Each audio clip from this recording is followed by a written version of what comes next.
नमस्कार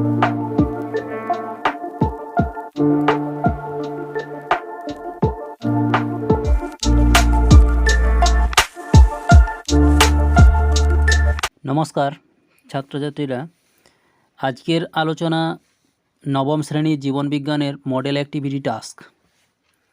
एखाने एकेर दागे जे प्रश्नगुलो देवा आछे तार मध्य देखो एकेर दागे जेटा आछे जे पर्वेर प्राणीदेर रेचन अंग फ्लेम कोष ता शनाक्त करो।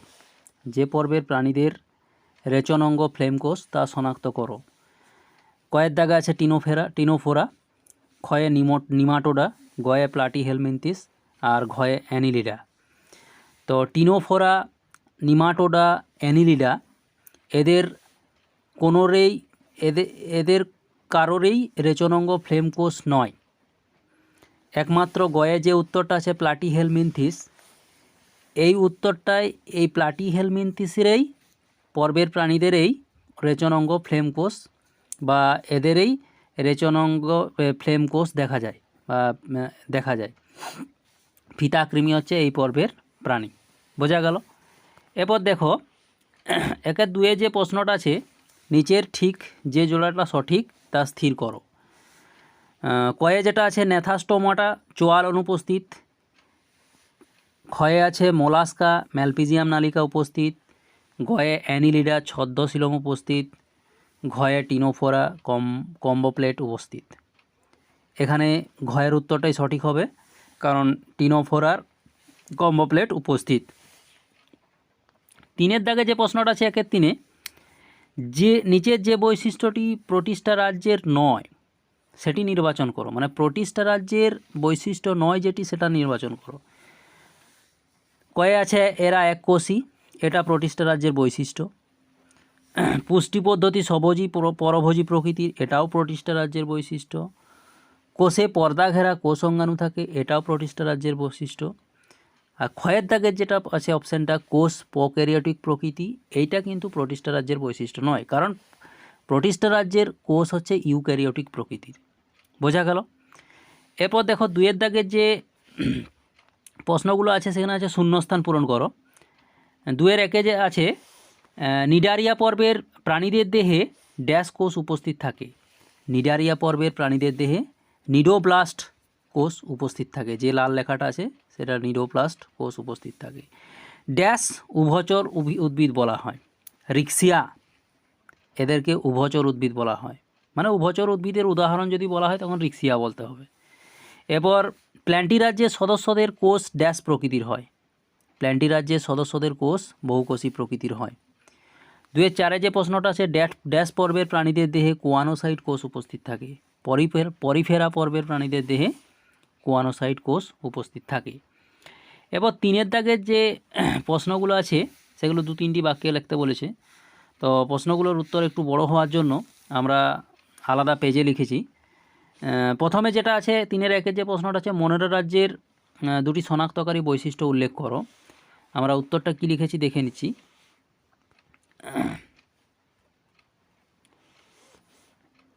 দেখো মনেরা রাজ্যের দুটি শনাক্তকারী বৈশিষ্ট্য উল্লেখ করো। দেখো মনেরা রাজ্যের শনাক্তকারী দুটি বৈশিষ্ট্য, এরা হচ্ছে সরল এককোষী প্রোক্যারিওটিক কোষযুক্ত জীব।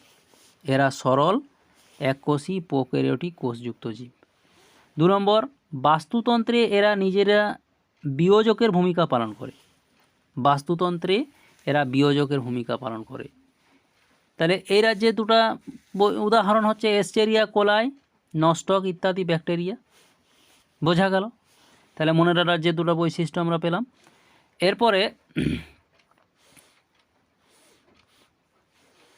এরপরে যেটা আছে তোমাদের তিনের দুয়ের দাগে যে প্রশ্নটা আছে একবীজপত্রী এবং দ্বিবীজপত্রী উদ্ভিদের মধ্যে পার্থক্য লেখো। দুটা পার্থক্যের প্রকৃতি দিয়েছে, একটা হচ্ছে মূল আর একটা পাতার বিন্যাস। তো একবীজপত্রী উদ্ভিদের মূল কি না, এদের একবীজপত্রী উদ্ভিদের হচ্ছে এদের প্রধান মূল এর পরিবর্তে গুচ্ছমূল থাকে। গুচ্ছমূল মানে গুচ্ছমূল যেমন পেঁয়াজে দেখা যায়, রসুনে দেখা যায়, ঠিক আছে। এদের প্রধান মূলের পরিবর্তে গুচ্ছমূল থাকে। আর দ্বিবীজপত্রী কি না, এদের প্রধান মূলতন্ত্র গঠিত হয়, এদের মূলতন্ত্র গঠিত হয় বিভিন্ন ধরনের বড় বড় গাছ। এরপর পাতার বিন্যাসটা কি, একবীজপত্রীর হচ্ছে পাতায় সমান্তরাল শিরাবিন্যাস দেখা যায়, একবীজপত্রীর পাতায় সমান্তরাল শিরাবিন্যাস দেখা যায়, আর দ্বিবীজপত্রীর পাতায় জালকাকার শিরাবিন্যাস দেখা যায়। বোঝা গেল? একবীজপত্রী দ্বিবীজপত্রীর উদাহরণ আমরা সবাই জানি। একবীজপত্রীর উদাহরণ হচ্ছে ধান, গম, যব, পেঁয়াজ ইত্যাদি। আর দ্বিবীজপত্রীর উদাহরণ বিভিন্ন ধরনের দ্বিবীজপত্রী, মটর, ছোলা ইত্যাদি। বোঝা গেল তাহলে একবীজপত্রী দ্বিবীজপত্রীর পার্থক্য। এরপরে তিনে যে প্রশ্নটা আছে, জীববৈচিত্র্যের উৎস কী? জীববৈচিত্র্যের উৎস কী কী? আমরা যে উত্তরটা লিখেছি তোমাদের বইয়ে অনেক বড় আছে, তো উত্তরটাকে খুব ছোট করে লেখার চেষ্টা করেছি। দেখো, কোনো স্থানের সামগ্রিক জিন, প্রজাতি এবং বাস্তুতন্ত্র সমূহকে একত্রে ওই স্থানের জীববৈচিত্র্য বলে। জীববৈচিত্র্য কাকে বলে না, কোনো স্থানের সামগ্রিক জিন, প্রজাতি, বাস্তুতন্ত্র সমূহকে একত্রে ওই স্থানের জীববৈচিত্র্য বলে। এই জীববৈচিত্র্যের বিভিন্ন উৎসগুলি নিচে আলোচনা করা হলো। দেখো, প্রথমে আছে জনন। জনন কি আছে না, জননের মাধ্যমে পৃথক চারিত্রিক বৈশিষ্ট্যযুক্ত গ্যামেটের মিলনে নতুন বৈশিষ্ট্য সম্পন্ন যে অপত্য জীবের সৃষ্টি হয়, তার ফলেই জীববৈচিত্র্য ঘটে। মানে জীববৈচিত্র্য ঘটার জন্য জনন অপরিহার্য। নতুন বৈশিষ্ট্য সম্পন্ন জীবের উদ্ভিদ বা নতুন বৈশিষ্ট্য সম্পন্ন জীবের উৎপত্তি ঘটবে তখনই যদি দুটি ভিন্ন বৈশিষ্ট্যযুক্ত গ্যামেটের মিলন হয়, তাহলেই নতুন বৈশিষ্ট্য সম্পন্ন জীব সৃষ্টি হবে এবং জীববৈচিত্র্য ঘটবে। বোঝা গেল? তাহলে জীববৈচিত্র্যের ক্ষেত্রে জনন অপরিহার্য। এরপরে 2 নম্বর যে পয়েন্ট আছে তোমাদের, সেটা হচ্ছে মিউটেশন বা পরিব্যক্তি। মিউটেশনটা কি, জিন ও ক্রোমোজোমের আকস্মিক পরিবর্তনের ফলে জীব এর যে বাহ্যিক বৈশিষ্ট্যের বংশানুসরণযোগ্য পরিবর্তন ঘটে তাকে মিউটেশন বলে। মানে জিন আর ক্রোমোজোমের যদি আকস্মিক পরিবর্তন ঘটে, তাহলে জীবের যে বাহ্যিক বৈশিষ্ট্যের বংশানুসরণযোগ্য পরিবর্তন ঘটে তাকে মিউটেশন বলে। এই মিউটেশনের ফলে জীববৈচিত্র্য ঘটে। 2 নম্বর পয়েন্ট গেল। 3 নম্বর যে পয়েন্ট আছে সেটা হচ্ছে বিচ্ছিন্নতা। ভৌগোলিক বিভিন্ন অবস্থার কারণে একই প্রজাতির জীবের মধ্যে বিভিন্ন বৈচিত্র্য দেখা যায়। যেমন মেরু ভালুক আর বন ভালুক। মেরু ভালুক সাদা হয়, বন ভালুক কালো হয়। মানে ভৌগোলিক অবস্থানজনিত কারণে জীববৈচিত্র্যের বিভিন্ন জীবের মধ্যে বৈচিত্র্য ঘটে, বিচ্ছিন্নতা। বোঝা গেল?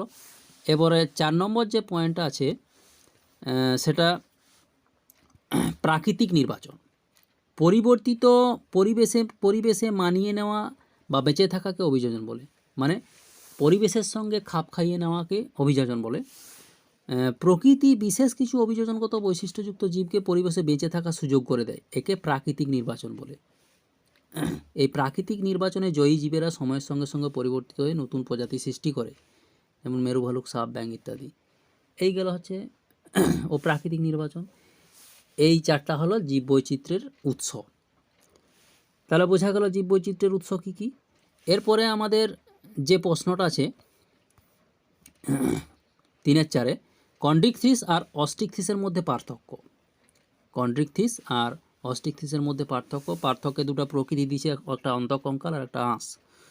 তো কন্ড্রিকথিসের অন্তঃকঙ্কাল হচ্ছে তরুণাস্থি নির্মিত, আর অস্ট্রিকথিসের অন্তঃকঙ্কাল অস্থি নির্মিত, হাড় থাকে। কন্ড্রিকথিসের হচ্ছে আঁশ ত্বকে আনুবীক্ষণিক প্লাকয়েড আঁশ দেখা যায় বা আঁশ থাকে ত্বকে আনুবীক্ষণিক মানে খুব ছোট আঁশ থাকে, প্লাকয়েড আঁশ থাকে। আর অস্ট্রিকথিসের ত্বকে সাইক্লয়েড, টিনয়েড ও গ্যানয়েড আঁশ থাকে। কন্ড্রিকথিসের উদাহরণ হচ্ছে হাঙ্গর, করাত মাছ ইত্যাদি। আর অস্ট্রিকথিসের উদাহরণ হচ্ছে রুই, ইলিশ মাছ ইত্যাদি। বোঝা গেল কন্ড্রিকথিস আর অস্ট্রিকথিসের মধ্যে পার্থক্য। এরপরে আমাদের 4 দাগের যে প্রশ্নটা আছে, এখানে 2টা প্রশ্ন আছে 4-এর একে। একটা হচ্ছে উভচর শ্রেণীর প্রাণীর 3টি বৈশিষ্ট্য, উভচর শ্রেণীর 3টা শনাক্তকারী বৈশিষ্ট্য, আর সন্ধিল উপাঙ্গ আছে এমন পর্বের প্রাণীদের শনাক্তকারী বৈশিষ্ট্য দুটো লিখতে বলেছে। তো আমরা উভচরের 3টা শনাক্তকারী বৈশিষ্ট্য দেখব। উভচরের যে 3টা শনাক্তকারী বৈশিষ্ট্য আছে, 1 নম্বর, হৃৎপিণ্ড হচ্ছে 3 প্রকোষ্ঠযুক্ত। হৃৎপিণ্ড 3 প্রকোষ্ঠযুক্ত, ডান অলিন্দ, বাম অলিন্দ আর নিলয়, 3টা প্রকোষ্ঠ রয়েছে। আর 2 নম্বর যে বৈশিষ্ট্যটা আছে, আরবিসি হচ্ছে ডিম্বাকার ও নিউক্লিয়াসযুক্ত। মানে আরবিসি বলতে রেড ব্লাড কর্পাসেল, মানে লোহিত রক্তকণিকা আকারটা হচ্ছে ডিম্বাকার আর নিউক্লিয়াসযুক্ত।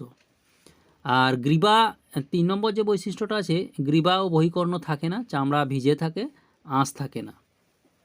যেমন উদাহরণ আমরা ব্যাঙ জানি, এটা হচ্ছে উভচর। উভচরের 3টা শনাক্তকারী বৈশিষ্ট্যগুলো। এরপরে যে প্রশ্নটা আছে যে সন্ধিল উপাঙ্গ আছে এমন পর্বের প্রাণীদের শনাক্তকারী 2টা বৈশিষ্ট্য লেখো। সন্ধিল উপাঙ্গ আছে এমন পর্বের হচ্ছে তোর প্রাণী হলো আর্থ্রোপোডা শ্রেণীর প্রাণী। আর্থ্রোপোডা পর্বের হচ্ছে প্রাণীদের সন্ধিল উপাঙ্গ দেখা যায়। আর্থ্রোপোডা পর্বের প্রাণীদের সন্ধিল উপাঙ্গ দেখা যায়। এই পর্বের 2টি শনাক্তকারী বৈশিষ্ট্য হলো,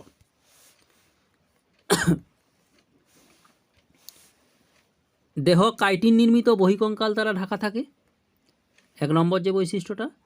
আর 2 নম্বর বৈশিষ্ট্য, হিমোসিল আছে এবং অধিকাংশ প্রাণীর পুঞ্জাক্ষী আছে। উদাহরণ হচ্ছে আরশোলা আর মৌমাছি।